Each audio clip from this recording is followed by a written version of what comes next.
floating in the air around you, waiting for you to reach out, floating in the air around you.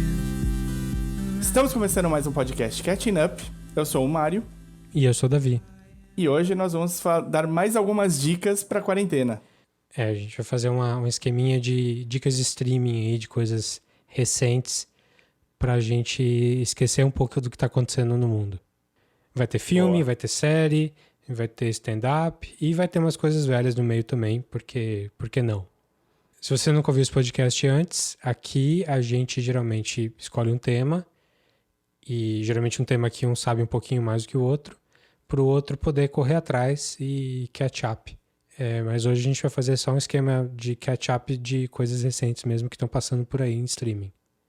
Provavelmente o que eu vou falar você não deve ter visto muito e o que você vai falar eu também não devo ter visto muito, então Veremos. vai ser bom pra gente fazer um catch-up de dicas.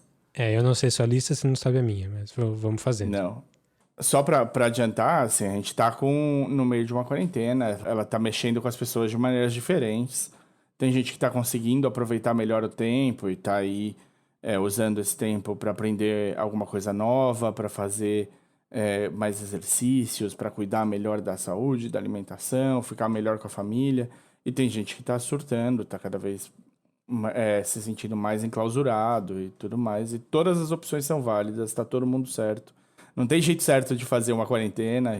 O jeito certo é a gente tentar ficar o máximo possível em casa e ter manter um distanciamento social para que, quem sabe, a gente consiga passar por essa todo mundo bem e junto. Pois é. Para quem estiver buscando alguma coisa para deixar a cabeça longe da quantidade de pepinos que se avizinha, é para isso que a gente tá aqui, para dar essas dicas para vocês terem novidades para assistir.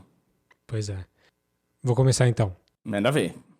A primeira é uma série da HBO, que saiu algumas semanas atrás aí, chamada Run.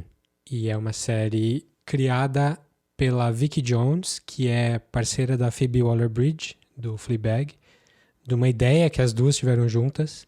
E a premissa é muito interessante e os dois atores que fazem, os dois protagonistas também são excelentes. A premissa é um casal, né? Na verdade, um homem e uma mulher de mais de 30 e vários anos, eram namorados 15 anos atrás, nunca mais se viram, mas eles tinham um acordo em que se em algum momento um deles mandasse uma mensagem de texto pro outro com a palavra run, eles tinham que largar tudo que eles estavam fazendo e se encontrar em Nova York, na estação de trem, e pegar um trem e atravessar o país. No fim dessa viagem, eles têm que decidir se eles vão ficar juntos para sempre ou não. A premissa é essa. Interessante. No primeiro episódio já começa, já é isso que acontece. E quem faz os papéis principais ali é a Merit Weaver, que se você já viu ela em algum lugar, você deve lembrar, porque ela é bem carismática, assim. Eu lembro muito dela do Nurse Jackie. Ela era... Se alguém lembra do Nurse Jackie, que eu gosto bastante, ela era uma enfermeira bem fofinha, bem irritantemente fofinha, mas ela tá no Marriage Story, ela faz a irmã da Scarlett Johansson. Ela tem um jeitinho bem, bem característico, assim, bem engraçadinha, fofinha, assim. Eu gosto dela, no geral. E quem faz o homem é o Domhnall Gleeson, comandante Rex do Star Wars, do... Hux. É comandante? Hux. É um dos malvadões do Império, do Novo Império, que não chama Império, né? Como é que chama? Já esqueci tudo. First Order. Da First Order. Ele também fez Black Mirror. Fez o Ex Machina. O cara, geralmente... É um dos irmãos Weasley. Ele é um dos irmãos Weasley? Ele é dos irmãos Weasley. Ele aparece em 2 filmes, acho. Ele é ruivo em inglês, né? Não tem muito como fugir da família Weasley. Faz todo sentido, mas eu nunca associei as duas coisas, é verdade. Mas enfim, o cara sabe escolher papel. O cara já é muito... Ele é filho o pai dele é um ator famoso também, muito bom. Sim. A história é essa, a premissa é essa, então começa com ela recebendo a mensagem. Não é spoiler dizer que ela larga tudo que ela tá fazendo e vai. E aí tem toda a complicação de como que tá a vida de cada um e se eles realmente conhecem um ao outro, ou se eles terminaram uma vez, porque eles não podem terminar de novo. Essas ideias todas eu acho super legais, super válidas, interessantes. E por isso que eu comecei a assistir. Aí a série, não vou dar spoiler nenhum, mas a série tenta ir para outros caminhos.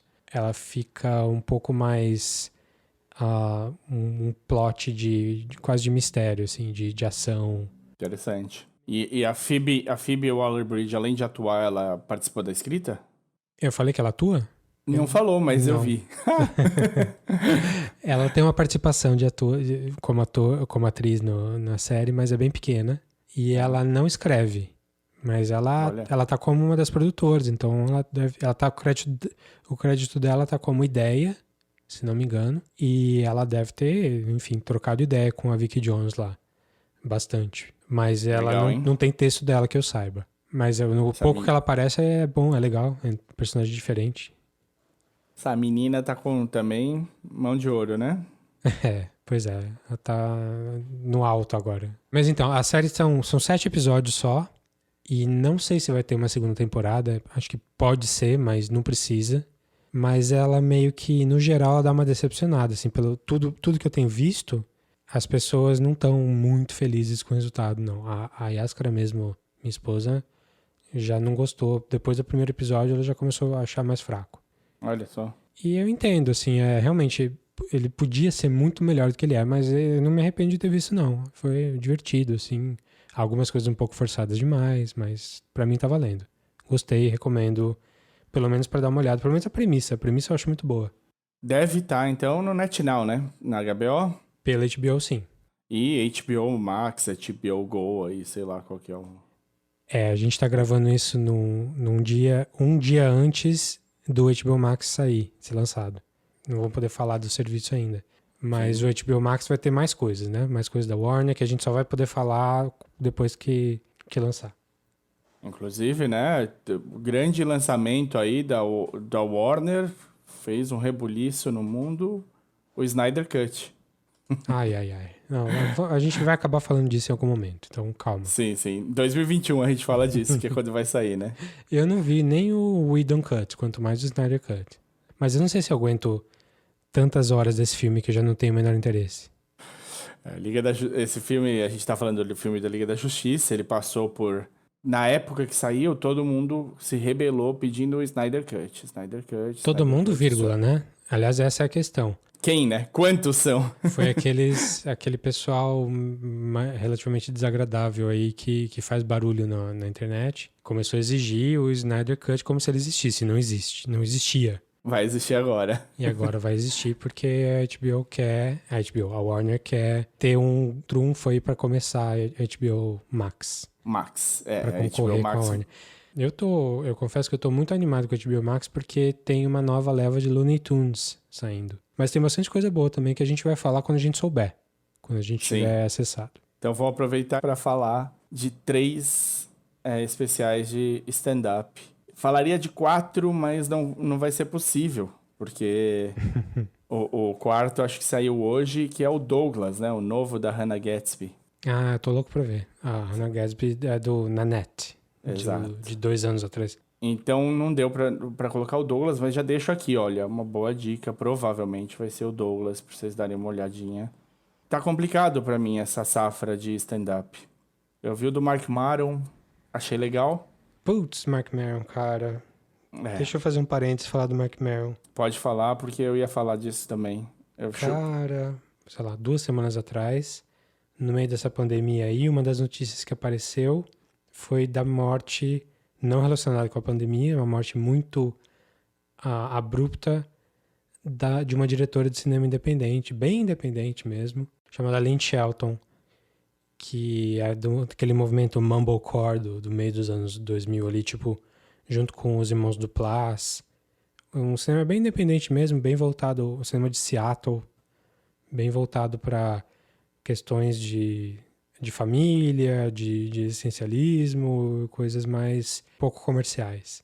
E ela era uma diretora que tinha um sucesso pequeno ali no nicho dela e também dirigia bastante TV, ela dirigiu Mad Men, dirigiu umas coisas boas, assim. Dirigiu Little Fires Everywhere, agora em 2020, da série nova da Reese Witherspoon. E recentemente ela tinha começado um relacionamento sério com o Marc Maron, que você está falando aí. E ela morreu assim, ela teve um... Ela tava meio mal, tá? Achava que era Covid e não era. Depois achavam que era só uma infecção na garganta. Sei que ela desmaiou um dia e foi pro hospital e era uma doença no sangue bizarra. E ela morreu em... De entrar no hospital e morrer não deu 24 horas. Entrou na sexta e morreu no sábado de manhã, 5h40 da manhã. E aí, quem conhece o Marc Maron... E assim, uma tragédia, ele era jovem, 50 e poucos anos só. E quem conhece o Marc Maron sabe que ele é bem aberto com a vida dele, fala da vida dele sempre. E ele é bem pessoal, assim, é bem... Até num ponto quase inconveniente, assim. Quase inapropriado. Se deu 3 dias da morte dela, ele lançou uma entrevista que ele tinha feito com ela, que já tinha sido lançado, que geralmente ele sempre faz isso. Quando morre alguém famoso, que ele já fez uma entrevista, na sequência ele já relança a entrevista da pessoa. E ele fez isso com ela também. E na abertura, nos primeiros 20 minutos do podcast, ele... Pesadíssimo. Aliás, se você não conhece, o podcast chama WTF. É bem famoso, bem importante aí pra quem gosta de... Ele tem muitos episódios, é gigantesco. Ele entrevistou o Obama enquanto o Obama ainda é presidente. Sim. E aí ele falou, essa história que eu contei da morte dela, eu fiquei sabendo por essa... Eu sabia que ela tinha morrido, mas eu não sabia dos pormenores. E foi ouvindo ele, que tava pouco mais de um ano com ela, contando da morte da esposa. Não é esposa porque não eram casados, mas enfim, da parceira dele. Muito pesado, assim, muito, muito triste, de chorar junto. Quase invasivo, assim, do jeito... Porque o luto tava muito fresco ali. E como é uma pessoa que a gente não conhece pessoalmente, eu me senti com muita empatia com ele, assim, poxa, aqui estamos junto ali, mas ao mesmo tempo eu me senti um pouco invadindo uma coisa que não me diz respeito, sabe? Mas foi muito legal ouvir a entrevista que eu não tinha ouvido na época. Porque É uma entrevista de 2015, né? Quando eles se conheceram. Eles se conheceram na entrevista. A entrevista é muito boa. E aí foi super pesada. Assim, a entrevista é super bonita, porque dá pra ver como é que eles se dão bem falando ali. Dá pra ver como que o relacionamento pode nascer dali. E nascer, tipo, 3 anos depois daquela entrevista. Mas, enfim, valeu ouvir. Mas se prepara porque é triste. Triste, a abertura e o final ali são bem tristes. E a entrevista é ótima. É muito recente. Eu entendo ele fazer, porque também é um jeito de você aprender a lidar com o que aconteceu, para ajudar você a lidar com o que aconteceu. Não tem jeito errado de lidar com luto, assim. Não. Cada pessoa vai fazer uma coisa diferente e tudo bem. É um luto tão despreparado, né? Uma coisa que tinha tão pouca chance de acontecer. A Lynn não era velha de jeito nenhum, não tinha uma doença antes disso. Foi um negócio que aconteceu no período de uma semana. Dá pra você sentir, sim, a dor na voz dele. Ele tá chorando, né, o tempo todo. E é um jeito de, sei lá, de tentar ajudar no processo de cura. Sei, eu, como sou um cara que ou escrevo ou falo, eu entendo esse caminho dele, assim, pra fazer. E também Sim. porque tem a ver, né? O podcast, todas as outras vezes ele fez a mesma coisa. Então, esse foi o parênteses, porque você ia falar de especial. O especial dele, do Marc Maron recente, eu vi também, foi ela que dirigiu. Foi. A gente mencionou no episódio anterior aí. Sim, né? sim. Meio rapidinho. Ela... Eu achei ok, assim, mas... Ela dirige ele no Glow, na série do Netflix. E ela dirige o especial, né? End Times Fun, que é o último que saiu. Então eles já estavam bem mais próximos. Ela, antes disso, tinha dirigido também o Too Real, aquele outro do Marc Maron também. Sim. A sensação que eu tive depois... A sensação que eu tive vendo o especial é que tinha algumas boas ideias, mas eu não tinha fechado bem comigo. Nem de rir mesmo eu tinha. E eu senti isso com os 3 especiais que eu vou falar agora. E tô preocupado, tô realmente preocupado. O primeiro deles era pra ser, um tiro certo. Era pra, tipo, resolver o problema de qualquer especial de stand-up, que é o do Seinfeld, 23 Hours to Kill. que saiu agora no mês passado, na Netflix.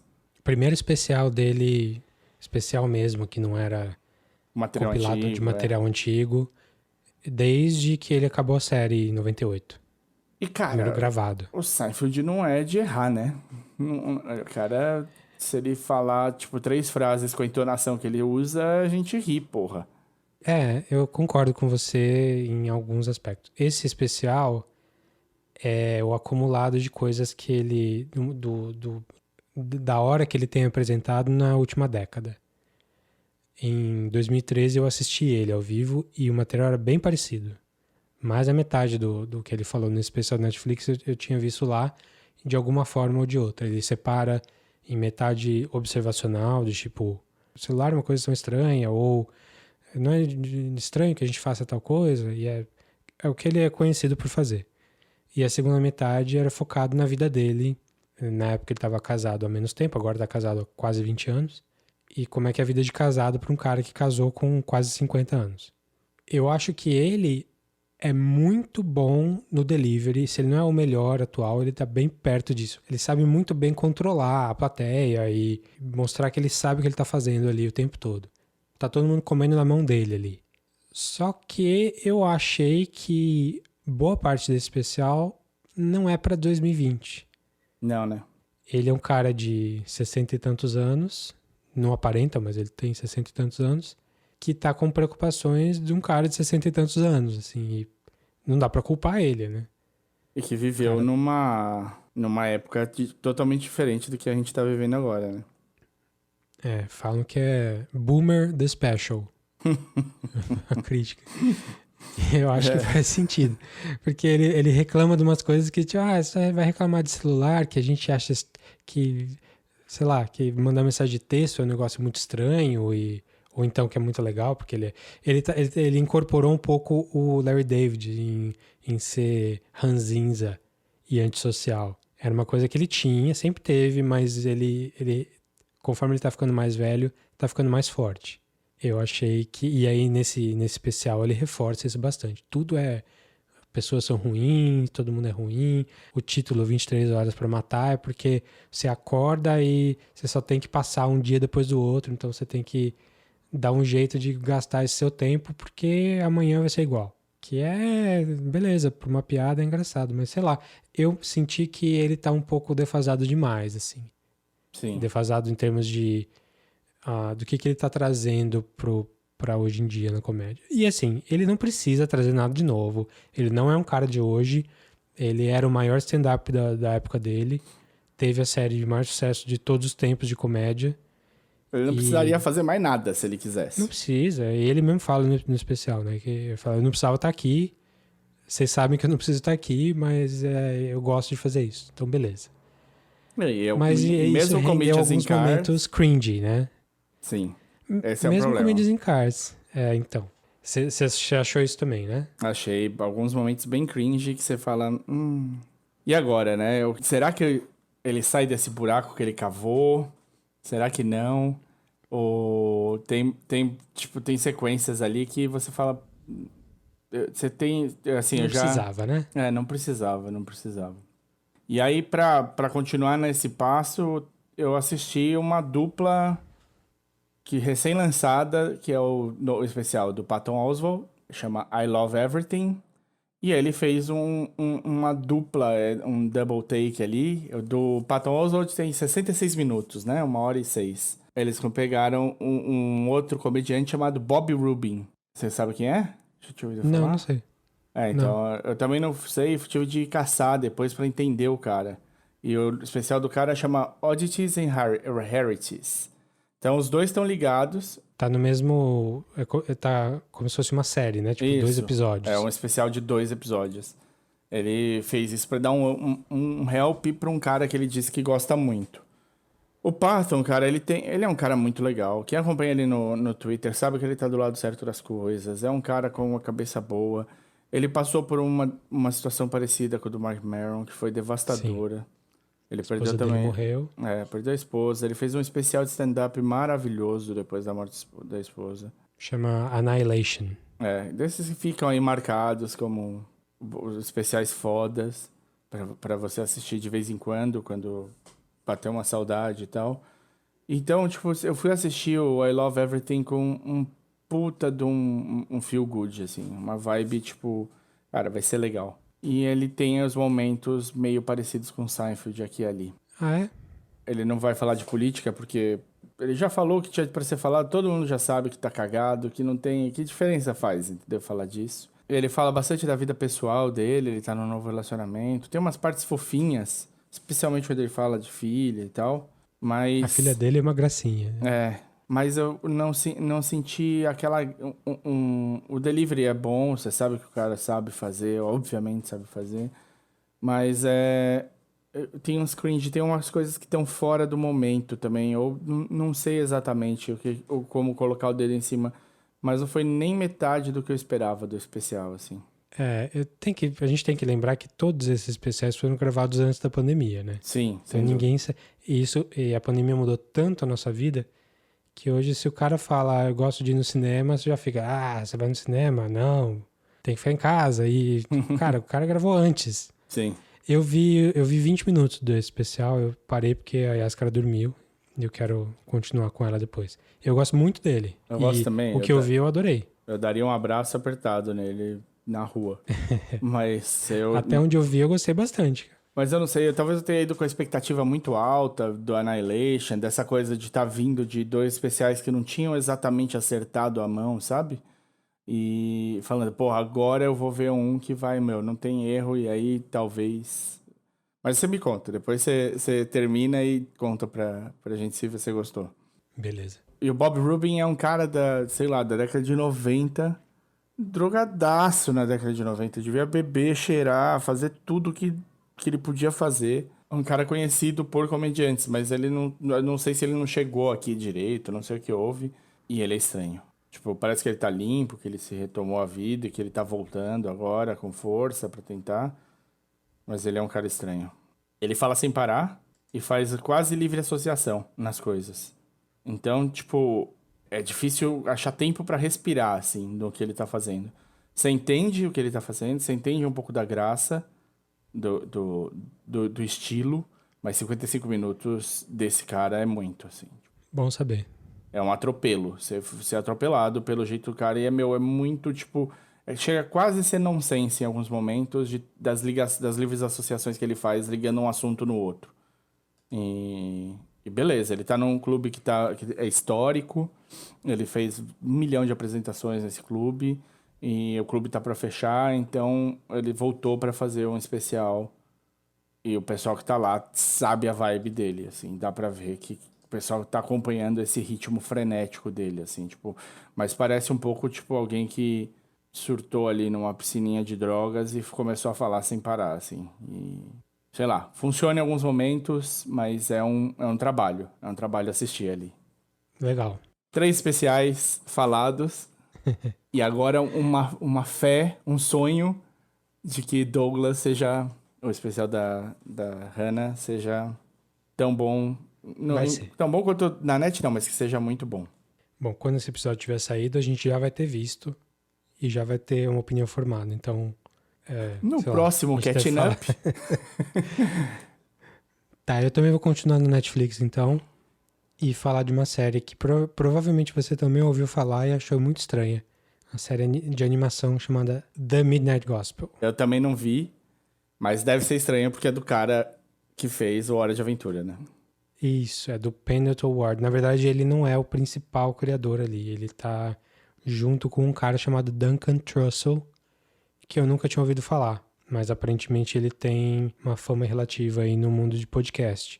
Eu fui totalmente cego ver essa série, sem saber absolutamente nada, só que era do cara do Pendleton Ward, lá do cara do Adventure Time. E que era uma coisa meio lisérgica. Então, beleza. Então, eu não entendi muito bem qual que era a proposta. Eu só fui entendendo mesmo qual que era a ideia no 3º episódio, vai. Mas... E são quantos? São 8. São 8 episódios. Tem um consenso relativo aí que o último é o melhor. Eu não sei se o último é o melhor, mas é muito bom.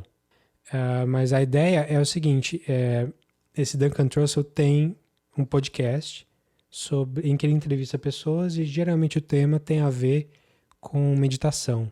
Ele é um cara que também é um alcoólico recuperado, então ele fala muito... Parece uma pegada meio Marc Maron, assim, mas ele não é necessariamente um comediante, ou ele é um comediante, mas enfim, eu não conheço muito o cara. Tudo que eu conheci dele foi nessa série agora. Oh. Mas ele tinha esse podcast já há muito tempo. Ele fala com a família dele e com pessoas X aí do mundo da meditação. E ele tinha uma ideia de... Ele e o Penelope Ward eram amigos, eles tiveram uma ideia de fazer uma animação em cima do podcast dele.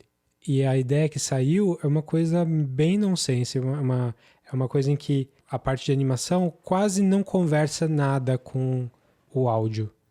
E é uma coisa tão lisérgica, tão bizarra. Tem uma história, tem um mundinho ali bem estruturado se você cavar. Mas se você olha por cima, você não entende o que está acontecendo. É um menino, um jovem, 20 e poucos anos, sei lá, que tem um Spacecast, que é tipo um podcast espacial. Ele mora num lugar fora da Terra, um lugar meio multidimensional. E ele tem um simulador de multiversos, clandestino, por acaso. O simulador de multiversos, você pode escolher os universos que ele vai simular e entrar nesses universos e interagir com as pessoas lá como se fossem pessoas normais. Só que todos os mundos que ele entra, geralmente eles são próximos do apocalipse. E ele entra nesse mundo cada vez com um avatar diferente. E ele vai entrevistar alguém que está lá no primeiro episódio. Vou dar só as linhas gerais aqui. Ele vai num mundo que está tendo um apocalipse zumbi. E ele vai entrevistar o cara que é o presidente dos Estados Unidos. E não é ninguém conhecido porque é um universo simulado. É um lugar que não existe mesmo. E o presidente dos Estados Unidos é um cara super durão, fodão, assim, que vai atirando nos zumbis. Enquanto eles vão conversando sobre, no caso do primeiro episódio, sobre drogas. Sobre como que a sociedade conversa com drogas e como que tem o estigma, como as drogas são neutras e é o uso que a gente faz delas, etc. É uma conversa de, sei lá, 15 minutos, talvez, em que, enquanto eles estão falando, o presidente está matando zumbis e tal.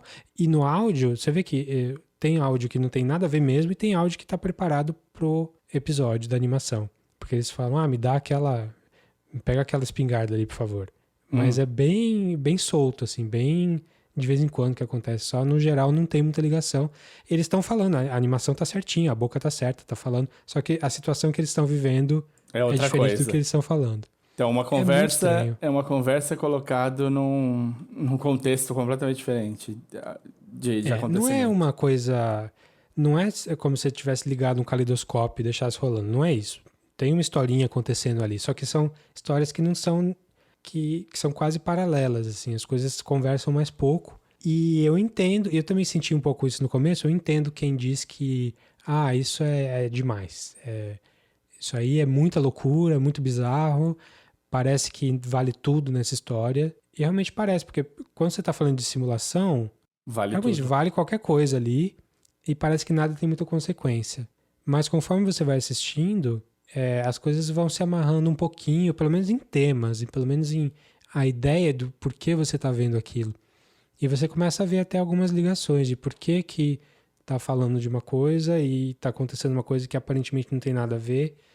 Mas como está falando de meditação, de transcender e tal, você consegue ver como essas ideias se juntam em algum momento. E é uma experiência bem legal assistir os 8 episódios, eu gostei de ver, mas não é para qualquer um, não é para todo mundo. Se você fica bravo com séries assim, isso aí tá falando besteira, tipo, tá no modo aleatório, e se você se irrita com isso muito facilmente, provavelmente essa série não vai ser para você. Mas se você ainda tem uma curiosidadezinha, eu recomendo que continue vendo, assim. Ele toca em uns assuntos bem importantes em alguns episódios. Dizem que tem episódios super bonitos, assim, né? Todos eles são visualmente muito interessantes. Até assim, é muito bizarro, é um pouco gore em alguns momentos, ou até bastante gore em alguns momentos. E tem uma historinha fora do simulador ali, da onde ele mora, as pessoas que ele conversa. Mas, no geral... as coisas fazem sentido se você deixar acontecer. A gente falou do Tree of Life no outro episódio aí. Tem um pouco disso, assim, um pouco de livre associação, de a imagem tá acontecendo uma coisa e você tá ouvindo outra e na sua cabeça você consegue ligar as duas coisas. Eu tenho umas críticas um pouco mais específicas, assim, porque o personagem principal é um bunda mole, assim, ele tem muitas falhas de caráter em alguns momentos no plot da história. Mas o entrevistador, quando ele tá em modo entrevistador, ele não tem nada disso. Ele é uma pessoa mais sábia e tal. Ele não faria... O cara que tá entrevistando as pessoas do podcast, se for ver, não faria as cagadas que o personagem faz fora dos simuladores ali. Isso eu acho que enfraquece um pouco a série como um todo. Mas Entendi. ainda assim é uma experiência bem legal. Eu recomendo, mas não pra todo mundo. Só se você tá afim de Qual o tamanho de cada episódio? uma coisa diferente. É 20 minutos, meia hora. É, Nada além disso. não é uma dedicação muito grande, então, que precisa. A dedicação é conseguir passar dessa estranheza inicial. Eu só não recomendo você deixar de fundo, não. Porque é uma série que te exige mais de um plano de atenção ao mesmo tempo. Entendi. Não é uma série pra deixar passando. E não porque você vai se perder, mas porque você não vai aproveitar O quanto poderia aproveitar. Isso. Então, dá uma chance aí, vê alguns episódios. Eu acho que os primeiros não são necessariamente os melhores. Eu acho que começa a ficar bom no 4 e o 5 acho que é o que eu mais gostei. E aí o último também é muito, muito bom. Mas chama The Midnight Gospel, é do Pendleton Ward e desse cara chamado Duncan Trussell. Tá no Netflix aí, você já deve ter visto passando. Boa. Muito bom. Eu vou então me manter na Netflix. Pra eu não me alongar em outro assunto, eu vou falar de um pequenininho, mas muito legal, muito surpreendente pra mim, que eu comecei a ver assim. Não sei nem porquê, eu acho que era porque eu queria deixar alguma coisa passando enquanto eu fazia outra coisa. E me cativou até, que é o Becoming, o documentário sobre o lançamento do livro da Michelle Obama chamado Becoming. Você viu alguma coisa disso? Não, eu vi o título ali, mas eu não fui nem atrás. Te peguei de surpresa nessa, então. Não sabia que você ia falar disso, não. Não, eu realmente era tipo, vou deixar passar. Eu gosto dos Obamas. Eles têm um peso, né? Tem muita gente que chegou a pensar que a Michelle poderia ser vice, né? E é interessante porque você tem uma perspectiva que eu acho que eu gostei muito no documentário, e ela deve tratar disso no livro dela, o fato dela não ter nascido pensando que seria primeira-dama, ou vice-presidente, ou presidente, ou qualquer coisa assim. Ela não era esse o caminho que ela tinha escolhido para ela. Ela saiu de tipo, da onde ela saiu para onde ela chegou, o preparo não existia, né? Ela teve de descobrir pelo caminho. E é interessante ela falando assim, tipo, não tem como você se preparar para ser alguém que tudo que você fizer vão prestar atenção e vão falar sobre. E aí você vira, tipo, te colocam como modelo, mas ao mesmo tempo, durante enquanto o Barack estava tentando virar o nome dos democratas, ela ajudou, né, na campanha.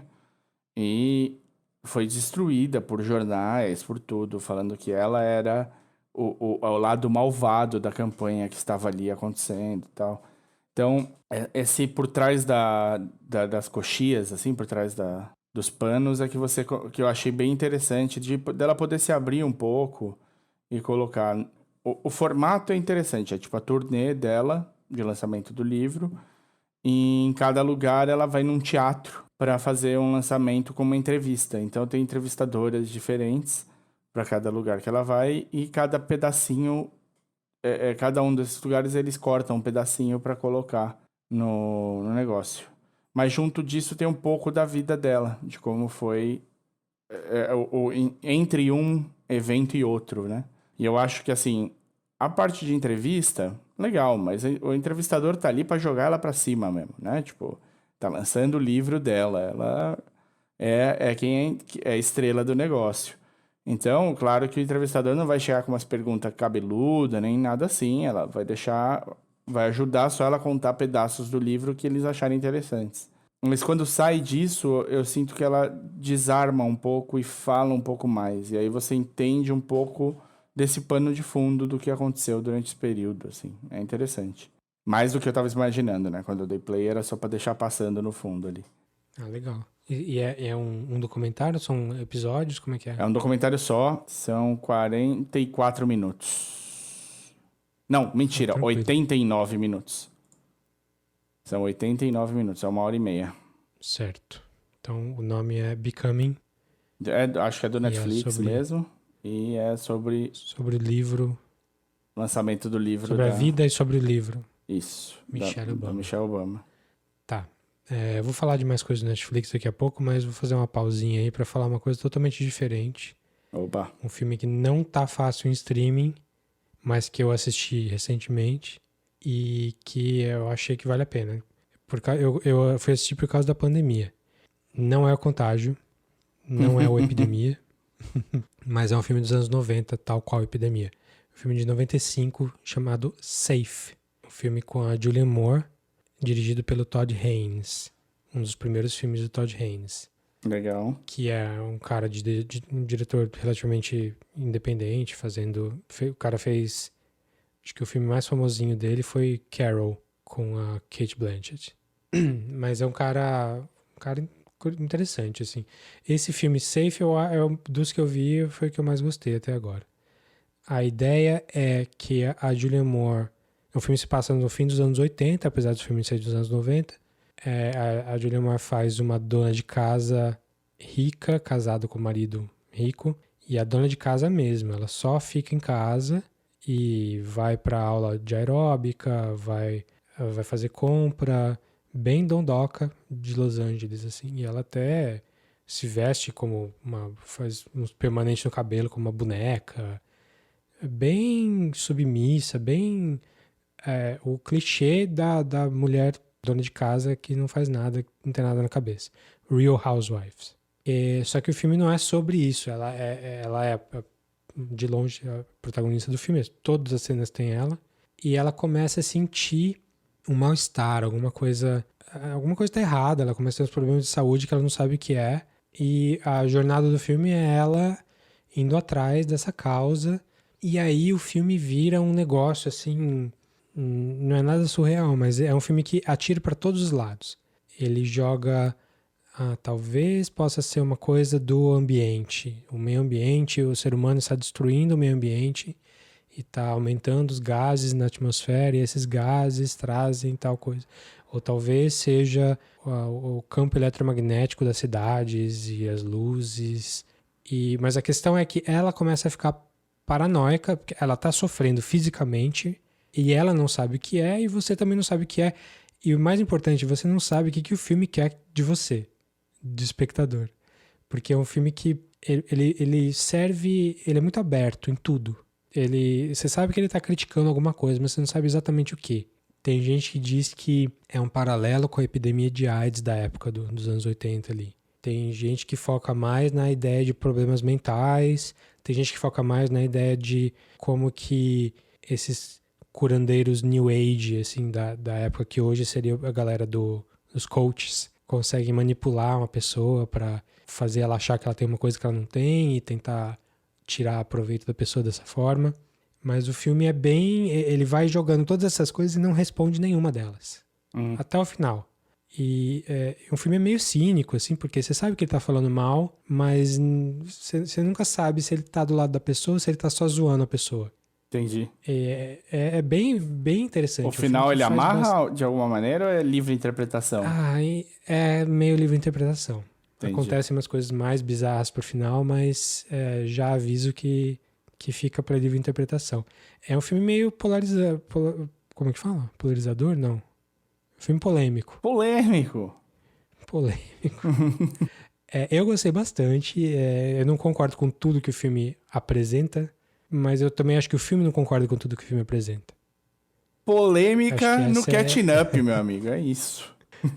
Essa é a ideia do filme. Não tem nem muito o que falar sem a pessoa ver, porque é um filme legal pra discutir, pra saber o que a pessoa gostou, não gostou. Você que é fã da Julianne Moore chorando, tem Julianne Moore chorando? Bastante. Rapaz, Bastante.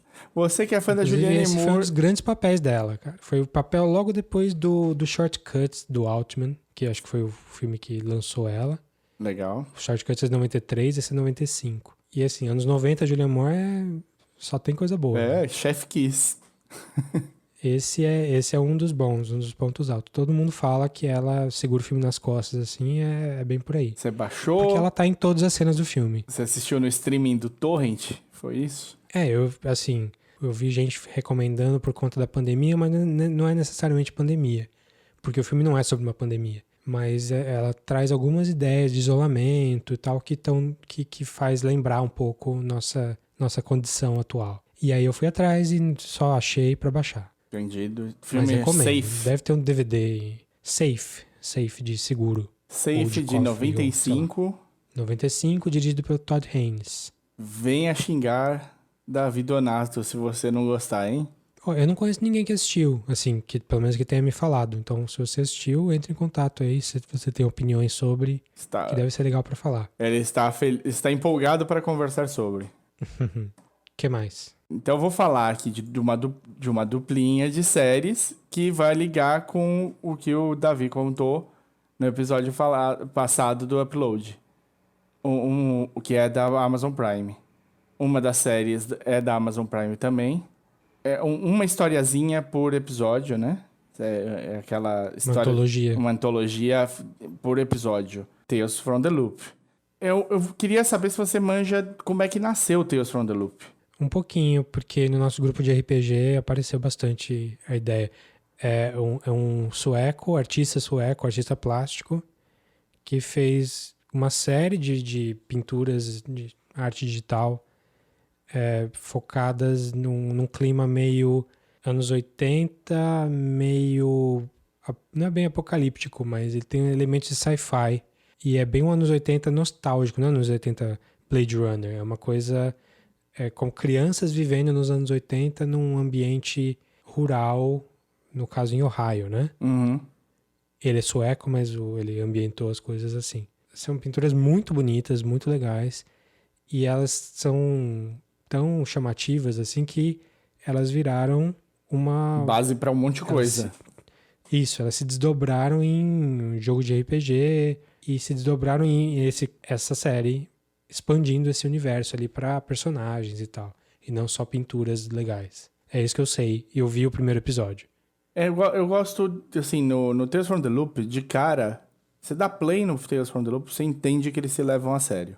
É uma série que tá ali se levando super a sério, tipo, trabalho, acabamento e tudo mais. E aí, em comparação com o Upload que você falou no episódio passado, o Upload não parece se levar tão a sério, né? De princípio. O Upload é uma comédia, e como a comédia do Greg Daniels e da galera que fez The Office e tal, ela realmente não se leva muito... Não sei se é bem não se levar a sério, mas...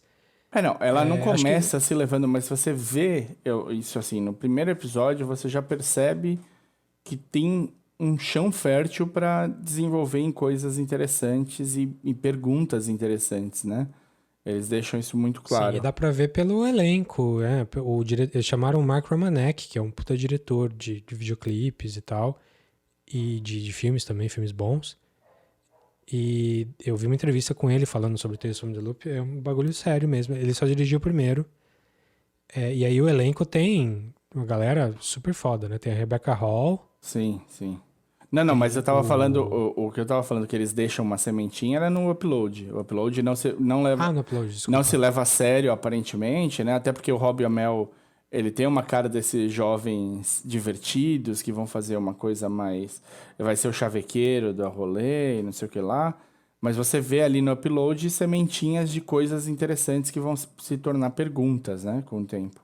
O Tales from the Loop, não. O Tales from the Loop, de cara, sim, ele abre já com uma tela cheia, com um puta acabamento, como você acabou de falar, né? De videoclipe, assim, é um trabalho super imagético, forte. E qual que é o problema que você sentiu no Tales? Eu achei um pouco devagar demais, acho que todo mundo fala isso. Eu gosto dessa ideia, e assim, ele de novo, eu só vi o primeiro, não vi os outros, mas ele tá tratando de ideias sci-fi mesmo, de universo paralelo, de, sei lá, coisas bem sci-fi clássico de Twilight Zone, só que sem a parte do terror.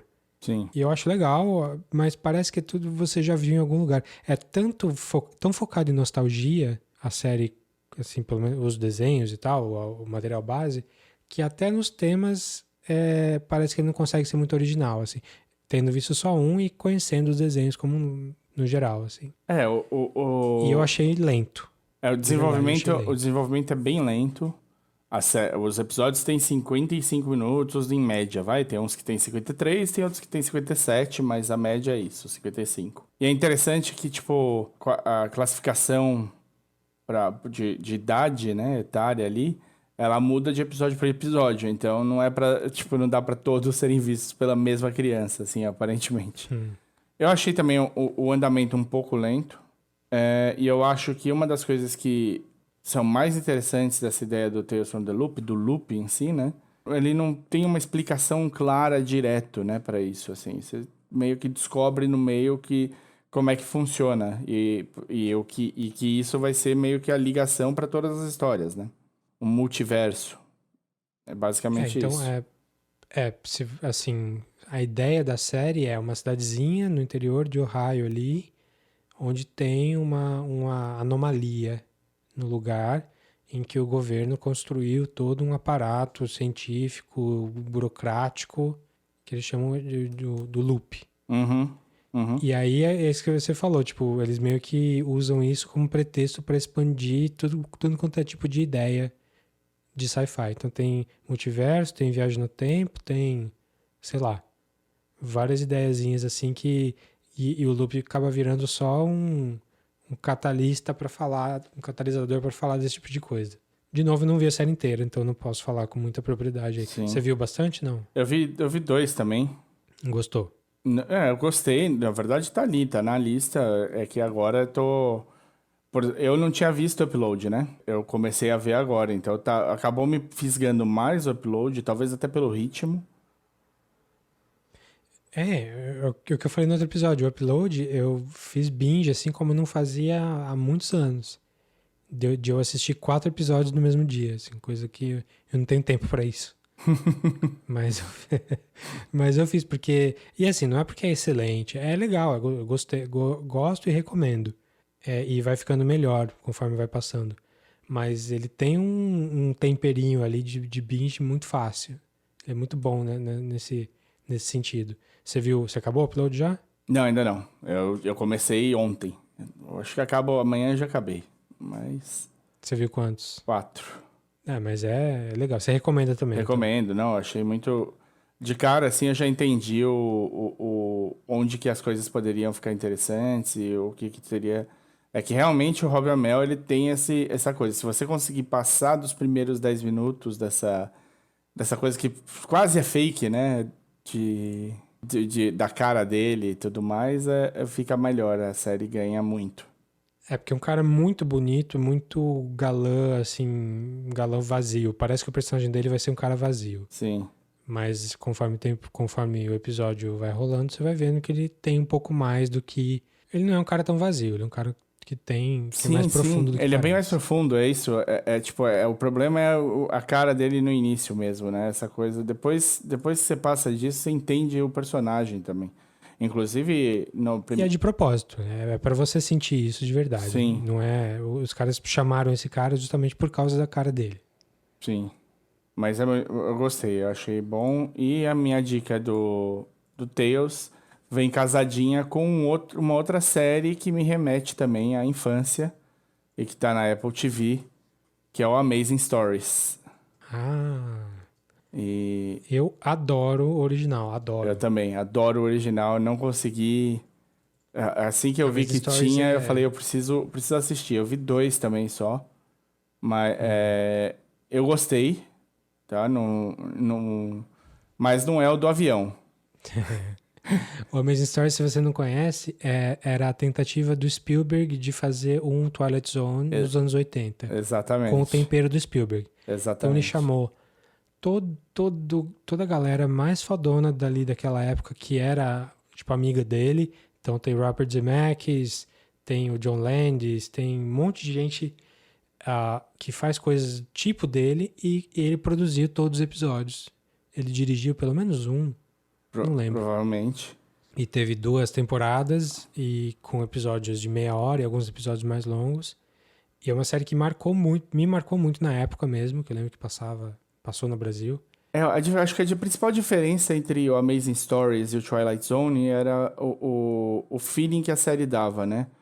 O Twilight, ele costumava ser uma coisa mais cínica e algumas vezes te pôr super pra baixo. Os finais eram, tipo, não tem saída. Vai dar ruim e vai Sim. dar ruim.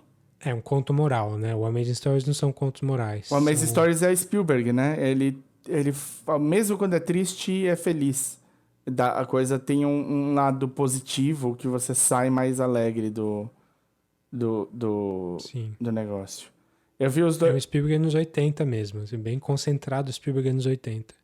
E aí a Apple TV Plus abriu aí pra o Amazing Stories de novo. E são 4 episódios só. É de agora, de 2020, a primeira temporada. A produção executiva é do Spielberg ainda. Tem um monte de gente legal na produção. E os 2 primeiros episódios são bem legais. Eles são, assim, é o que eu falei. Eles têm um lado, mesmo quando eles têm um lado triste, termina de um jeito feliz, sabe? Termina com um lado positivo. E é legal, tem viagem no tempo nessa primeira, é interessantinho. O segundo chama The Heat. E tem, tipo, a passagem da vida pra morte e tal. É uma outra situação. Uma coisa mais de amorzinho também e tal. É interessante, assim, mas é o que eu falei, assim. Eu acho que nesses 2 primeiros, aquela coisa que era muito imaginativa, que era aquela tensão. Porque o que me pegou no Amazing Stories, a primeira leva, foi o do avião, que acho que é o primeiro que passou na Globo, assim. Não sei como. O do avião é do Robert Zemeckis e é mais longo, é um episódio duplo. Nossa, é uma loucura de tensão, né? E quando termina, a comemoração é imensa. Então, esse episódio eu lembro que me marcou super. E esses 2 não são nisso, assim. Tipo, não estão nesse ponto. Mas, Você falou que tem produção do Spielberg, mas eu acho que é só um nome ali, viu? é só porque ele... Os criadores são 2 caras, o Adam Horowitz e Edward Kitsis, e esses caras eles fizeram um pouco de Lost, mas na fase final do Lost, Tá, e eles criaram Once Upon a Time então tiveram longas corridas aí. e Tron Legacy. Então são caras de TV, não são caras ligados ao Spielberg como um todo, assim. Eu acho que a diferença aí do Amazing Stories original para esse é que o original era, vamos pegar o melhor time aqui e dar na mão desses caras e para eles fazerem o que eles quiserem. Sim, Nesse caso aqui, não nos episódios parece. que não parece, eu não vi nenhum, então nem sei. Mas não parece ser o caso. Mas então, eu ouvi falar meio mal, assim, eu não vi nada, nem fui atrás, como não tenho Apple TV Plus, também nem experimentei. Não me animei muito. Eu achei gostosinho de ver, mas não é o que eles fizeram na década de 80, não. Não é a mesma coisa. Eu vou terminar de ver, né? São só 5, então a gente termina, mas você vê, ó. O primeiro episódio tem uma cotação de 7.2. O segundo é 3.8 no IMDb. Isso no IMDb, né? É. E aí o resto fica acima do 6 ali. Mas não passa de 7. Não chega a 7, não. O melhor é o primeiro mesmo. É bom, então veja o primeiro, se não gostou, desencana. Já desencana, Vai ver o original. E se Se quiser... você não viu o original, vai atrás do original. Ele tava no Netflix. Stories... Não tá mais. eu não achei Não tá também mais. aqui. Mas eu ripei os DVDs. Um amigo meu tinha os DVDs, eu ripei todos. E eu revi boa parte. É bem, bem legal. Bom, eu vou voltar pro Netflix. A gente já falou aqui uma vez que o Estúdio Ghibli começou a soltar os filmes no Netflix internacional. Também vai entrar no HBO Max aí, aparentemente, o catálogo todo. Mas aí eu resolvi ir atrás um pouco, porque eu conheço o Ghibli, eu adoro os filmes do Miyazaki, mas eu não vi todos, eu não vi os primeiros. E eu fui pegar o primeiríssimo dele, que é o Nausicaa, do Vale do Vento. É assim a tradução? Acho que é. Acho que é isso, né? No geral, todo mundo chama de Nausicaa só, então. Nausicaa of the Valley of the Wind, em inglês. E é uma animação de 84, baseado no mangá do próprio Miyazaki, Então eu fui sem ter lido o mangá, fui só pra ver a animação mesmo. E é tão bonitinho, é tão gostoso de assistir. A Náusica é uma princesa, é bem fantasia mesmo, bem em uma terra pós-apocalíptica, em que tem uns insetos gigantes que devastaram o lugar. E ela é meio que a protetora do lugar, ela consegue lidar com esses insetos gigantes de uma maneira que mais ninguém consegue. E aí tem várias facções nesse país aí, nessa região. Uns acham que eles têm que atacar os insetos, outros acham que tem que se esconder. E é uma pegada bem ambientalista no sentido de que ela representa aquele vamos respeitar a natureza e entender o que está acontecendo.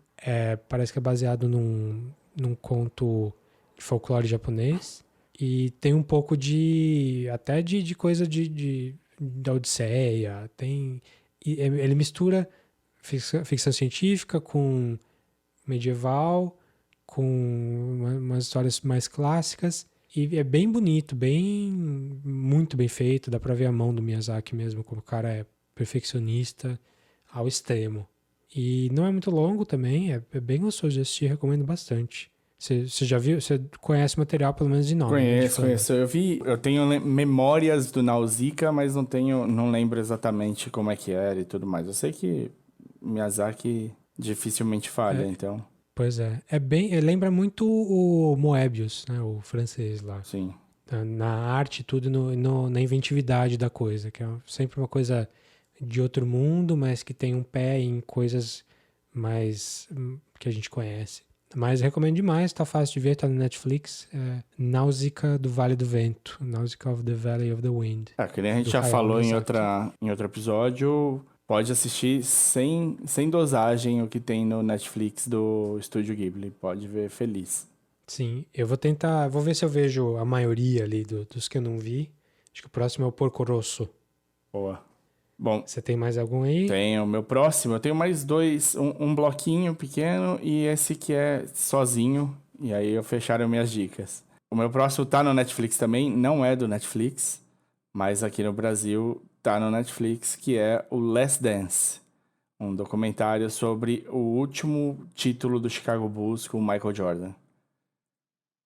Da ESPN. Da ESPN, em 10 partes. É uma coisa que não tá passando nem em streaming da ESPN, tá passando só na TV com horário marcado. Isso, esteja em casa e assista quando passa, ou assista no dia seguinte no Netflix, Brasil. Fora, acho que tá no streaming da ESPN americana, não tenho certeza. Você viu todos? Vi, a profissão manda. Eu tenho outro podcast que é de basquete, né, o Amassando o Aro. Se não tivesse, eu veria. Obviamente, o Chicago Bulls do Michael Jordan teve muito a ver com o meu gosto pelo esporte, né? Eu sou meio sports freak, sempre acompanhei tudo dessas coisas aqui de criança, que anotava cada medalha de cada Olimpíada. E o basquete, ele entrou na minha vida via o Showtime do Lakers, né? No final dos anos 80, que eu peguei. E do Magic, que foi o meu jogador favorito, eu passei a torcer pro Chicago, né? Era uma coqueluche torcer pro Chicago. Era o que passava aqui também, né? Mais do que qualquer outro time, era o que mais passava, porque a TV vai no que vende, né? Era a época que eu acho que talvez eu estivesse mais ligado no basquete até do que hoje, que falo sobre isso semanalmente. Mas o coração, a paixão mesmo pelo esporte estava lá nessa década de 90. E desses 6 títulos. A gente viu o Jordan jogar como nossos pais viram o Pelé jogar. É nesse nível. Foi o mesmo impacto. É nesse nível mesmo. Mas, claro, tá lá na década de 90. Então, um monte de... Fora que, tipo, a compreensão de uma série de coisas, de como funciona essa parte de salários, quem aceita, como é que funciona, qual cap, onde pode chegar. E tipo, toda a politicagem por trás disso e como força os jogadores pra cá e pra lá e tudo mais. Eu não tinha a menor noção quando assisti na década de 90. Não acompanhava nesse nível, não participei desse tipo de coisa. Meu tesão era ver o jogo bem jogado, era ver o cara fazendo o impossível, isso era o legal. E hoje, tipo, esse documentário, ele traz isso.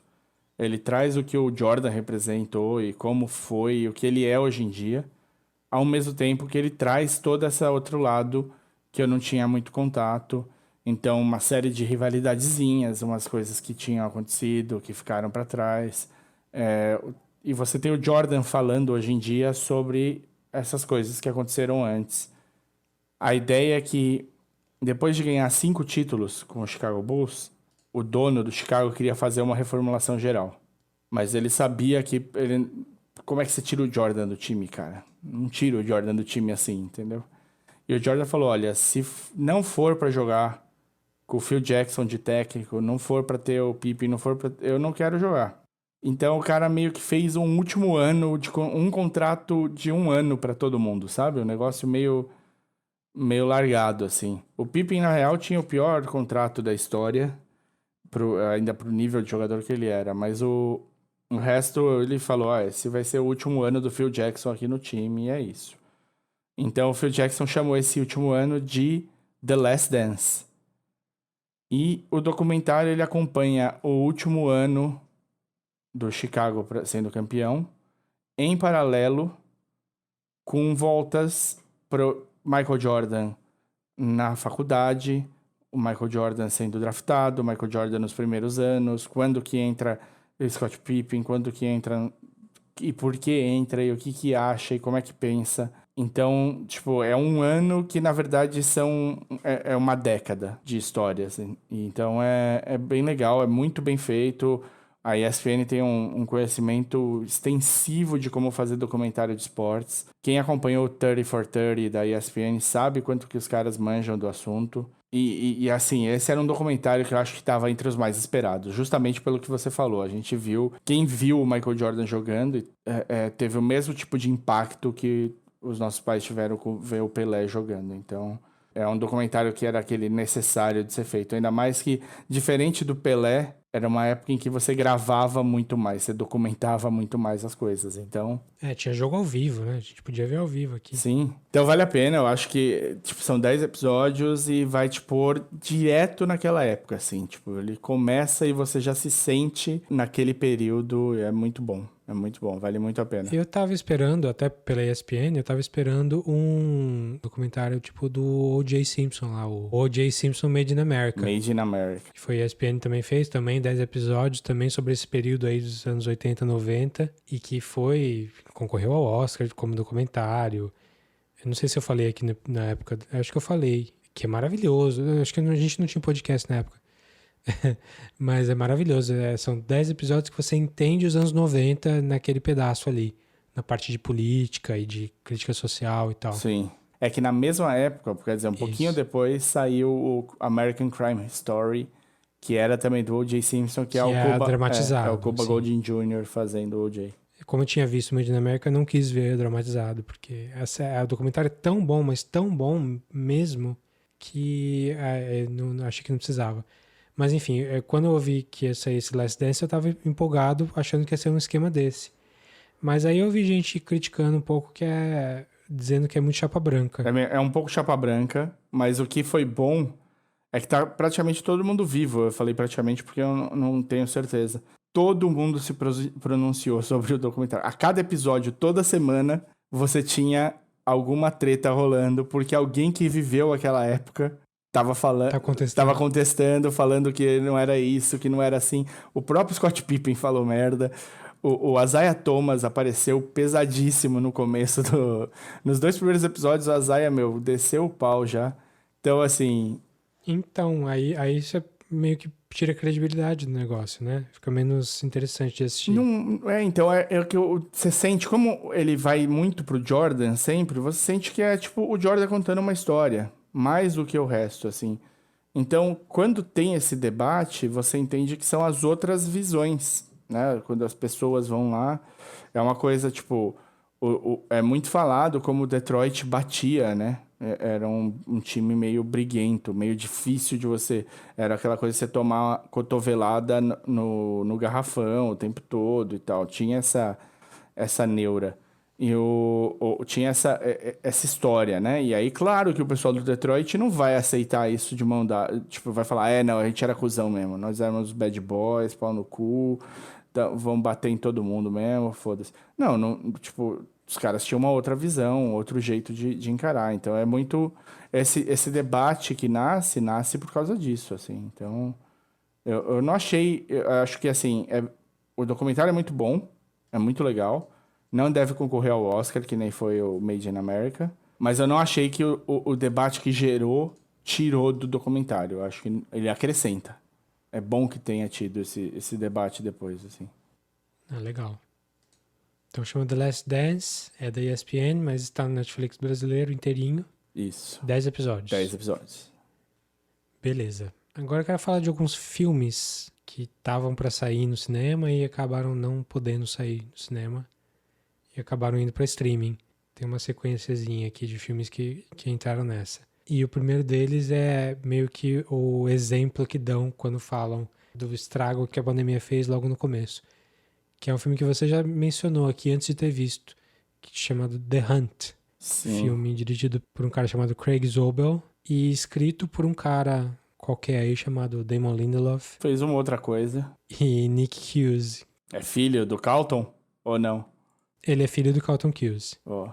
Carlton Cuse era produtor do Lost junto com o Lindelof e o filho dele começou a trabalhar com o Lindelof quando o Lindelof estava fazendo o Leftovers. Boa. E o Craig Zobel dirigiu o episódio do Leftovers. Então o time, assim, é excepcional pra fazer um filme, vamos lá, né?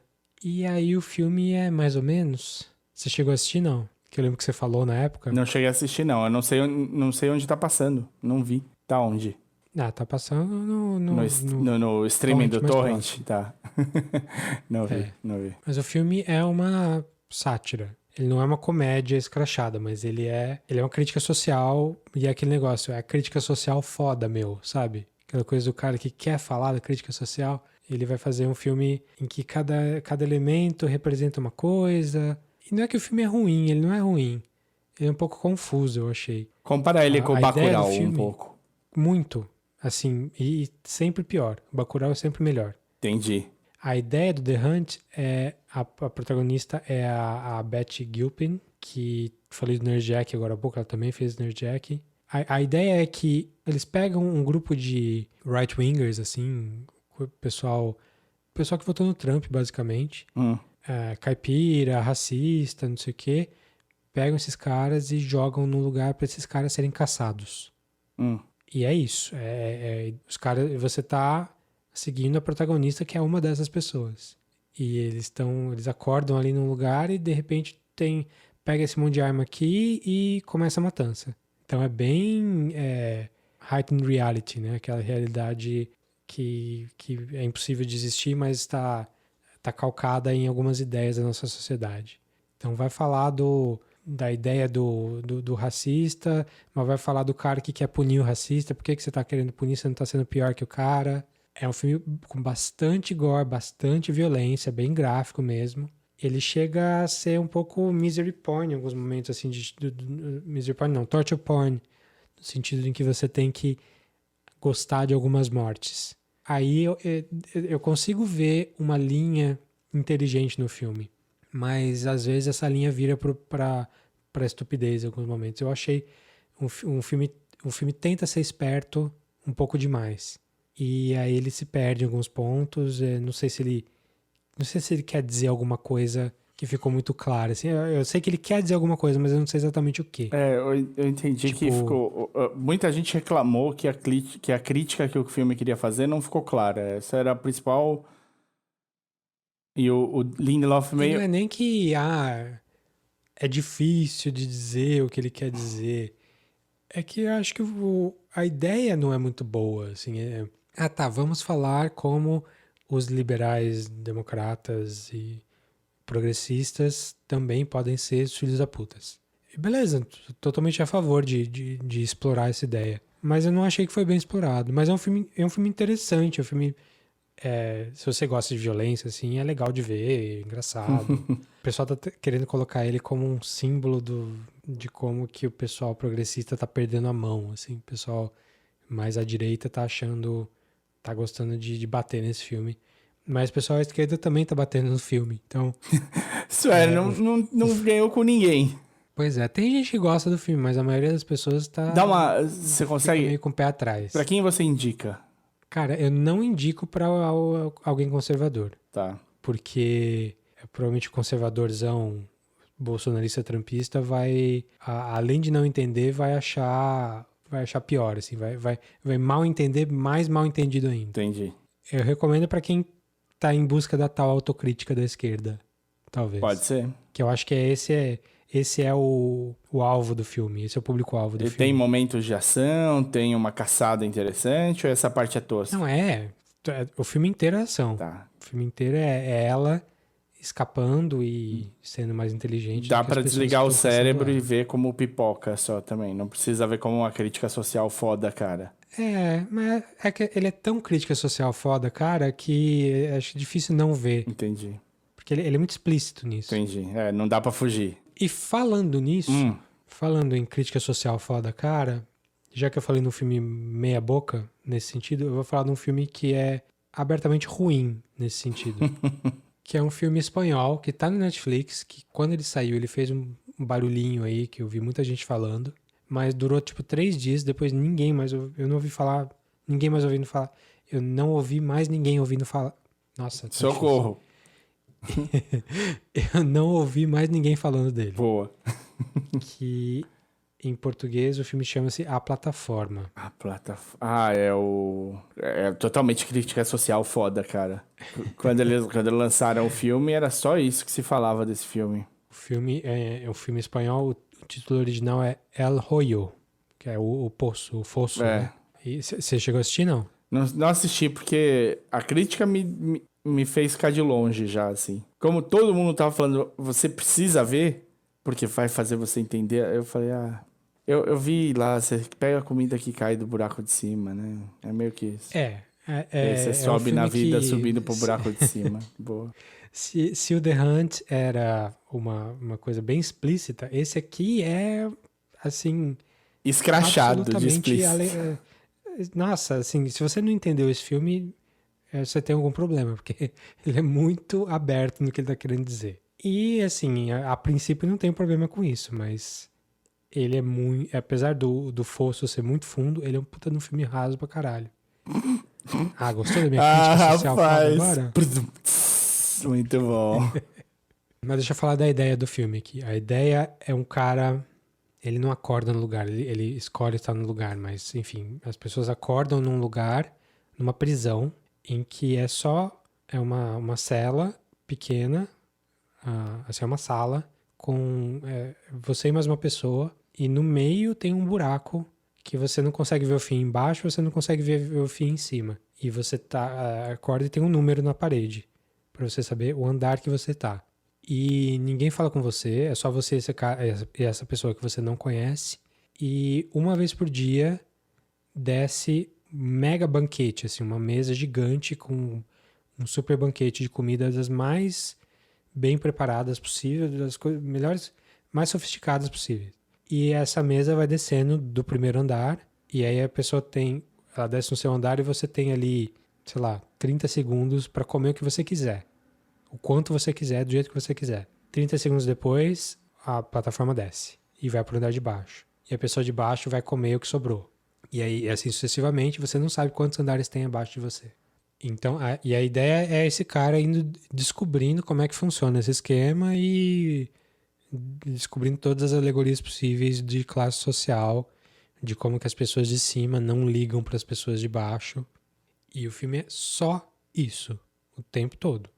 Vai ter todas as dinâmicas que você consegue imaginar do cara que quer subir, da pessoa que quer descer, porque ela tem outro motivo. E tem muito gore no filme, as pessoas se matam e morrem de maneiras bizarras.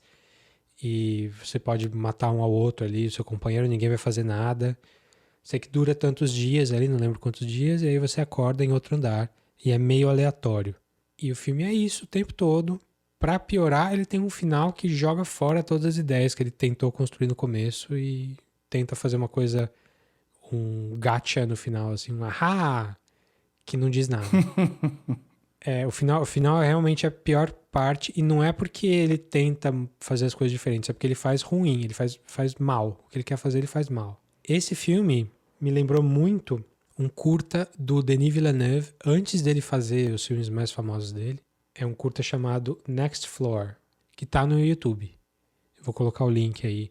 Aliás, lembrando, tudo que a gente fala aqui, todos os filmes, a gente coloca, inclusive essas citações, assim, que não são um assunto, a gente coloca o linkzinho do IMDb para você não se perder aí. Mas a ideia desse Next Floor é bem parecida. É um mega jantar que as pessoas estão comendo ali, uma coisa super luxuosa, e de tempos em tempos esse andar cai pro andar de baixo inteiro, com as pessoas sentadas na cadeira.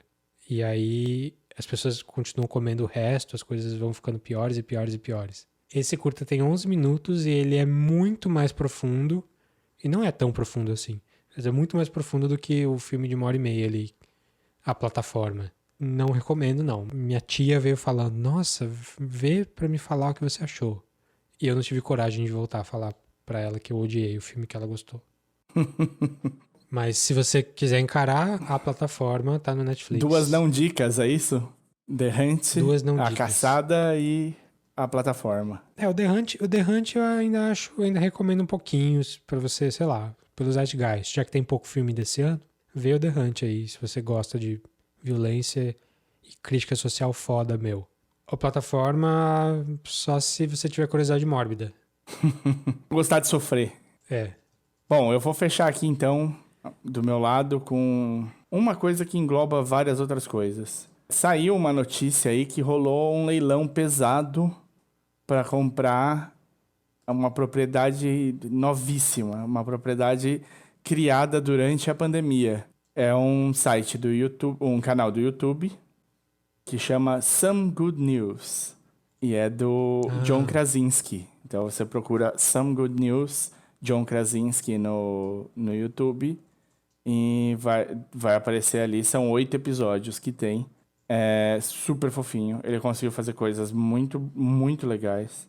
E a ideia é muito, muito simples. É produzir um jornal que não dê notícias ruins, dê só notícias boas. E porque você já é sobrecarregado de notícias ruins durante o dia. Então, para você saber que existe um pouco de coisa boa no mundo enquanto todo esse monte de merda acontece. E dependendo de onde você tá, o Krasinski tá num desses lugares, acontece mais merda do que em outros. Que acontece, que só a pandemia é ruim. Que tipo de notícia que aparece? Cara, todo tipo de notícia. Tem várias notícias de gente recuperada e sendo festejada. Tem coisas fofinhas do tipo o pai indo conhecer o neto através de uma janela fechada, o neto recém-nascido, o vô, né? É sempre em relação à pandemia? ou não? Coisas acontecendo, coisas boas acontecendo durante a pandemia. Então, todo tipo de coisa, as formaturas que aconteceram durante a pandemia, como é que foi isso, você tem os proms feitos em casa, mas eles vão um pouco além e é isso que é muito legal. O John Krasinski fez por 10 anos The Office, Estados Unidos, é casado com a Emily Blunt e fez agora Um Lugar Silencioso, A Quiet Place. 1 e 2. É um cara, e faz a continuação lá do cara do O Jack Ryan. Né? Então é um cara que que roda muito bem da ação à comédia, com um timing muito bom.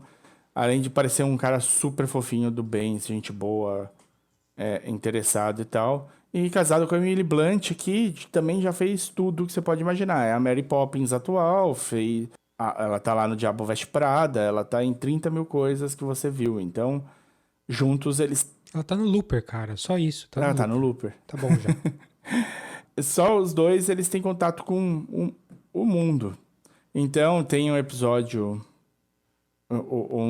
que eles conversam com o Steve Carell. Eles batem um papo e é bem legal essa conversa. Aí tem um episódio que tem uma menininha que é fã de Hamilton e fã de Mary Poppins, o novo. E ele chama a Emily Blunt, ele faz uma videochamada com a menininha. A menininha fala que gosta dele e tal, que acha ele legal, mas que ela não viu nenhum do The Office. Então ela não pode falar. Aí ele fala, mas você gosta de Mary Poppins? Ela gosta. Então, olha, eu tenho alguém aqui. E aí vem a Emily Blunt falar com a menininha. Aí a menininha já fica, tipo... ensandecida. Aí ele junta na conversa o Lin-Manuel Miranda, que tá no Mary Poppins também, e ela também é fã de Hamilton, No então... Hamilton. Sim. E aí, cara, eles chamam o cast inteiro do Hamilton pra fazer uma das músicas do Hamilton via Zoom com a menininha. Já que ela não pode ir, ela só conhece pelo CD, ela não pode ir assistir em Nova York, eles fazem a música inteira e é maravilhoso, assim, é super bonito, é super bem feito, tá todo mundo super entregue pra fazer a música ficar foda. E vale muito a pena. No episódio seguinte tem junto o pessoal do The Office. No episódio seguinte, então todo episódio ele consegue fazer um extra, uma coisa legal. E é tipo, são histórias super fofinhas todas, dá uma alegria. Você pensa, porra, talvez realmente a gente não precise destruir o planeta inteiro, assim. Dá pra salvar algumas pessoas.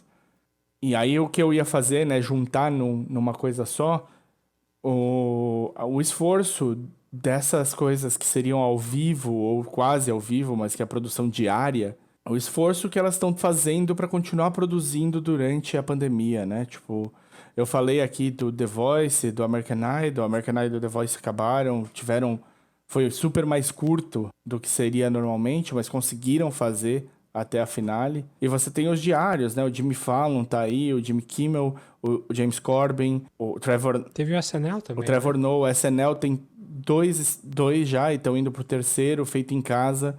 Não, acabou. Fizeram 3, já acabou a temporada. Ah, eles fecharam a temporada. Eles se acharam. O primeiro foi meio capenga, o segundo foi um pouquinho melhor, e no terceiro eles se acharam, porque eles descobriram que eles não precisam usar a gravação do Zoom pra mandar, pra passar na TV. Eles podem estar falando pelo Zoom e deixar o celular mesmo, ou sei lá, uma câmera melhor, gravando, e depois eles mandam um arquivo bom. E aí não tem aquelas falhas de internet. Certo. E eles tiveram mais tempo para se acostumar com o modelo também, e eu achei que ficou melhor. Não, isso é uma coisa que eu achei incrível, assim, o quanto que a câmera do iPhone 11 ajudou, cara, porque metade dessas produções foram feitas com o iPhone 11. O American Idol mandou, sei lá, 3, 4 iPhone 11 para casa de cada um dos participantes, com aquela iluminação de circular e o caralho, é bem, meu, e ficava bom, puta produção ainda. É muito legal ver o trabalho. E o Some Good News é isso, né? Tipo, é feito em casa, foi 1 por semana, 8 semanas e, meu, muito legal, vale a pena. E rolou um monte de gente apostando, pondo grana pra comprar a ideia pra levar. E quem levou foi a CBS pra renovar esse CBS All Access deles, que tava muito em cima do que saía de Star Trek, né? Lá fora. Sim.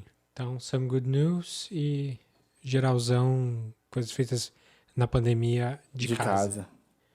Legal. Eu tenho mais 2 aqui. Então fecha. 2 filmes Amarra aí. também. 2 filmes de 2020. Um deles chama-se Vivarium. Vivarium.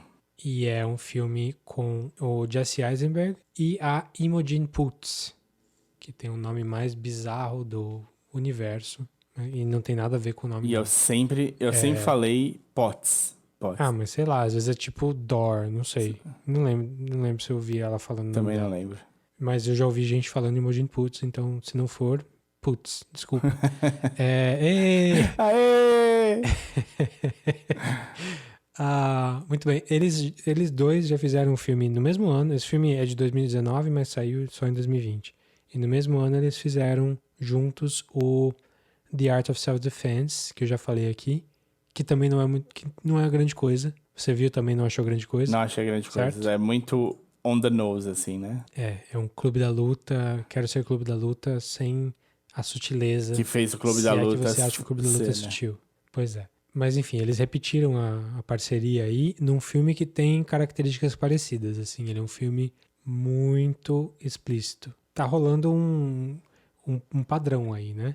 O The Hunt, a plataforma, esse Vivarium. A ideia do filme é também super interessante.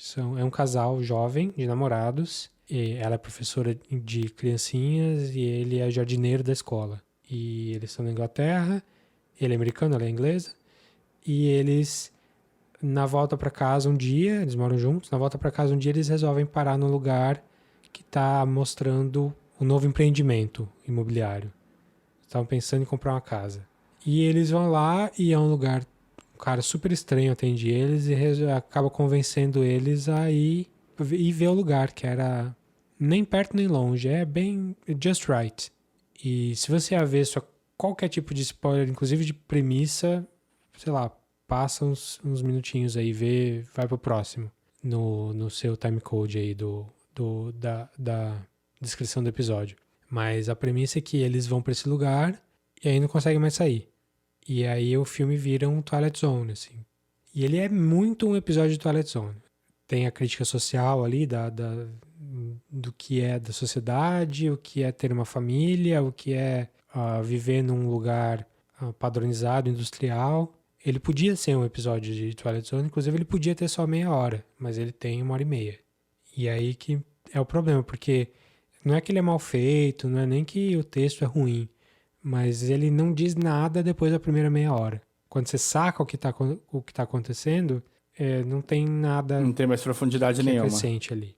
Inclusive o filme abre com uma sequência, não é nem um prólogo, mas é tipo um mote. Uma cena que não tem nada a ver com o filme, Sim. sabe? Só pra ilustrar.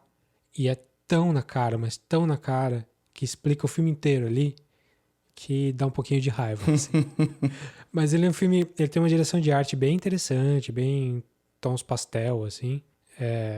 E a Imogen Poots carrega o filme nas costas. O Jesse Eisenberg um pouco menos, mas ok. Não tá ruim. E eu gosto dele no geral. Mas é isso, ele é meio de terror, em alguns momentos ele fica bem de terror, ele tem umas ideias interessantes, mas de novo, todas elas na primeira meia hora. Depois a coisa... E aí depois a coisa fica, tipo, você já sabe pra onde vai, e é exatamente pra onde vai. Ele tem uma sequência mais mind-bending, assim, mais pro final, mas que também não diz muita coisa, assim. Então o Vivarium é uma não é muito uma recomendação também. Então esses filmes de 2020, todos os que eu vi, tô querendo ver filme novo, mas não tô vendo filme novo muito bom. Volta cinema, por favor! Não volta enquanto não estiver seguro, pelo amor. Não é isso que a gente tá falando. Não, óbvio. Tem que acabar esse negócio logo pra poder voltar. Exato. Mas quantos filmes que que teriam saído já que não vão sair, né? Então eu vou ser monótono aqui, porque eu vou falar de mais um filme de 2020 que podia ser promissor, mas... que é o Capone. Capone, filme do Josh Trank. Grande Josh Trank. Que é um cara meio maldito aí, que ele foi diretor de um filme chamado Chronicle, que era um filme de super-herói, não era filme de super-herói, era um filme de superpoderes para pessoas que não eram super-heróis. Um filme meio independente, baixo orçamento ali, fez um sucesso bom, principalmente de crítica. Aí deram na mão dele o Fantastic, o Quarteto Fantástico novo, que eles escrevem com o 4 no lugar do F ali no meio. Sim. Não, no lugar do T. E ficou Fanforsticker. Que é tão ruim, mas tão ruim, que eu não quis nem ver também. Mas eu vi no cinema, bonito. Eu vi o Chronicle também. O Chronicle tem aquela coisa, tipo, quase fine footage, né? Esse é o problema do Chronicle pra mim. Sim. Se o filme não fosse found footage, eu ia ter gostado mais. É um filme que não explora o found footage em motivo nenhum. Fora isso, ok. Sim. Mas o Fantastic Four aí foi um problemão, assim.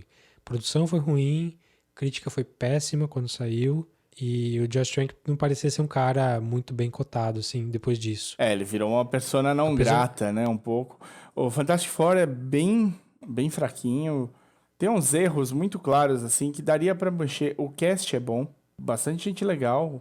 E vindo do Chronicle, exatamente, tinha muita expectativa, mas dizem que foi um set horrível de se trabalhar, né? Tipo, tudo deu errado, o cara foi escrotíssimo e tretou o tempo todo. No fim, tiraram o filme da mão dele, tretou com todo mundo, tiraram o filme da mão dele e, por algum acaso, o cara conseguiu cair pra cima e estava cotado e foi escolhido pra dirigir um dos Star Wars. Sim.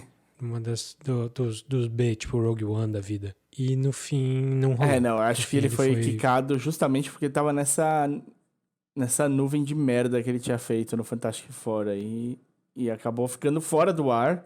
Ele ficou fora do ar do Fantástico Four até o Capone. São 5 anos que ele tá, tipo... Sim. Esse roteiro do Capone ele já tinha um tempo, ele queria produzir, ia ser a volta dele. Vamos lá, vamos fazer um bagulho super ousado. Tom Hardy fazendo o papel, né? Conseguiu ser escalado ali, fazendo o papel do Al Capone velho. E a premissa do filme é a seguinte: Al Capone saiu da prisão, é tudo real. Al Capone saiu da prisão 10 anos depois. É uma parte que não é usada em filme nenhum, né? O Capone pós-prisão. Sim. E é só sobre o último ano da vida dele. Ele tá sofrendo por demência porque ele sofria de neurosífilis desde a adolescência. E é ele dando trabalho para a família dele e para as pessoas em volta dele. É um cara que mal consegue falar, ele só balbucia. O Tom Hardy é o ator. Quando seu personagem não tem algum impedimento de fala, você chama o Tom Hardy para fazer. O cara é expert nisso. I need to speak to a police officer. Thank you. Police dispatch, what is your emergency? Well, I think I may have been kidnapped. Where are you, sir? I don't know what's going on. Tem o Bane, tem quase todo personagem dele tem um problema de fala. Difícil de entender. Se ele não era expert antes, ele virou. Acho que o mais normalzinho é o Mad Max. Sim. Mas enfim, o filme é sobre isso, sobre esse último ano da vida dele ali, em que ele tá demente, assim, com demência, ele não fala coisa com coisa, e ele tá refletindo na cabeça maluca dele, as coisas que aconteceram com ele. Então tem um pouco de passado ali com algumas alucinações e umas loucuras dele do tipo, eu sei que eu escondi $10 milhões e eu não lembro aonde. E enquanto isso, a família dele, quem faz a esposa dele é a Linda Cardellini, que é sempre ótima. Só que, cara, é um filme ousado. Vamos lá, vamos ver o que o cara faz com isso. E o que ele fez? E ele fez merda. Tal qual Capone se cagando na cama, que é uma cena do filme. Desculpa o spoiler aí. Um spoiler escatológico. É um filme escatológico, um filme bem pra chocar, assim. Não tem muito gore, mas tem essa coisa de escatologia, assim. Porque o cara usa fralda geriátrica, o cara tem o psiquiatra dele falando com ele. Quem faz o psiquiatra dele é o Kyle MacLachlan, lá do Twin Peaks, que é sempre foda também. O elenco é muito, muito bom. Todo mundo tá bem. Até o Tom Hardy, assim, ele faz o que tem que fazer ali. Ele tá abraçando a causa. Mas o filme complicado, cara. O filme quer ser essa coisa de ousado e tal, e cru, mas ele parece confuso, tão confuso quanto o Capone. Ele não diz nada com nada e ele tem coisas que não fazem sentido, e eu não quero falar porque envolve spoiler, assim, mas ele apresenta personagens que não tem por que ter aquela apresentação daquele jeito, porque depois, enfim, coisas diferentes acontecem. É um filme que se perde na própria loucura do cara. Eu não sei se daqui 15 anos vão lembrar desse filme como uma pérola mal compreendida, mas eu comecei a assistir querendo gostar e foi difícil, cara. Foi difícil terminar. Nossa, tem muita coisa que se você pensar em storytelling, não tem por que acontecer daquele jeito. Você não sabe se o filme tá emulando a vida real tá mesmo, do lado do ou... Capone. Não, assim, as coisas que acontecem ali não são factuais, não aconteceram de verdade, mas o setting aconteceu. O final da vida dele foi sofrendo com demência, foi na mansão dele na Flórida, foi dando trabalho pra família. Entendi. Mas o roteiro mesmo do filme não é real. Tá, entendi. Mas, cara, é um filme desagradável de assistir e ele não traz nada depois. Então é outra não recomendação aí, mas é um filme desse ano, um filme novo, um dos maiores lançamentos dos últimos meses aí. Saiu aonde pra ver? Só pra alugar em VOD, assim, só pra alugar iTunes da vida e por Entendi. aí. Torrent da vida também. Mas, olha, esse ano tá difícil. 2020, se depender desses filmes, o Oscar vai ser ruim. Bom, tem o Tenet Nolan. do Nolan, né, que vai sair em algum Mas momento. ele só sai se for no cinema. Nolan jamais vai lançar em streaming de primeira. Eu espero muito mesmo que ele adie o quanto for preciso, porque se ele soltar esse filme, porque ele vai soltar no cinema, se ele soltar antes do tempo, o filme vai ficar mal falado, vai virar uma merda por causa disso. Por mais que o filme seja bom, vai estragar o texto do filme se ele transformar isso nessa salada política aí. Não, ele tem de fazer, assim, os filmes que já atrasaram o lançamento, se já atrasaram, eles precisam fazer do jeito certo. Agora é esperar e, quem sabe, até no segundo semestre, dentro de todo um novo jeito de ir ao cinema, obviamente, com cadeiras que não vão poder ser utilizadas, espaçamento, uso de máscara. O uso de máscara já vai impedir de você tomar o seu refrigerante e comer sua pipoca. Então vai ter todo um outro jeito de viver e fazer o cinema, mas quem sabe lá venha. E aí a gente consegue pegar a rebarba disso, que é o sair no torrent ou aparecer numa plataforma de streaming no Brasil, alguma coisa, uma rebarba da volta da normalidade no resto do mundo, porque a gente vai ficar à deriva ainda mais tempo. E aí, se tiver isso e for tudo feito do jeito certo e a gente conseguir ter lançamento de cinema, quem sabe a gente volte a ter as grandes produções e bons filmes aparecendo ainda esse ano por aqui. Bom, por enquanto o ano está sendo um gap, né? Sim. Pro cinema. Sim. Então, talvez 2020 seja apagado da história aí e a gente só considere 2021 mais pra frente. E um gap em tudo, né? Porque esse ano era um ano de Olimpíadas. Pois é. É um outro mundo, vai ser um outro mundo por um tempo até a gente poder sair, aproveitar. Então, por isso que é bom você ter como passar seu tempo e... Não passe o tempo com esses filmes, mas passe o tempo com essas séries. A gente falou de séries boas, filmes velhos bons. Eu tenho até aqui uma outra ideia para lançar para você depois, para a gente poder fazer umas pautas legais para os próximos.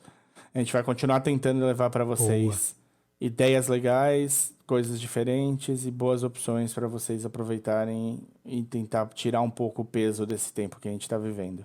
Beleza. E então você pode, inclusive, ajudar a gente nessa curadoria aí, com as suas sugestões, com as suas ideias, críticas, xingamentos, mandando e-mail pra gente no podcastcatchingup@gmail.com ou procurando a gente no facebook.com/podcastcatchingup ou no Twitter e no Instagram, onde estamos com @podcatchingup. E se quiser falar diretamente com um de nós dois, eu no Twitter sou o @odesinformante e eu sou @dedonato. Então valeu, por hoje a gente Até fica a por próxima. aqui.